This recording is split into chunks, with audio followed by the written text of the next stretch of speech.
యేసు సిలువను మోసెను ఆ కలువరి మార్గములో.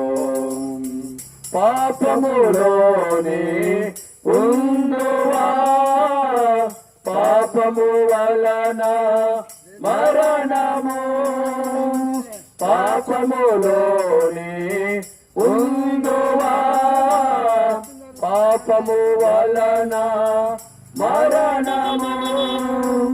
నీ పాపములను ఒప్పుకో కడుగును యేసు రక్తము.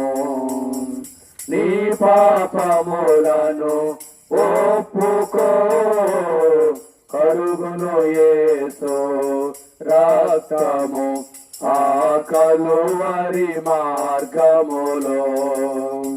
యేసు సిలువను మోసెను ఆ కలువరి మార్గములో. చెప్పండి, జయమని యేసుక్రీస్తు ప్రభు వారికి, ప్రేమ కలిగిన దేవుడు యేసుక్రీస్తు ప్రభు వారికి, పాపుల రక్షకుడైన యేసుక్రీస్తు ప్రభు వారికి హల్లెలూయా.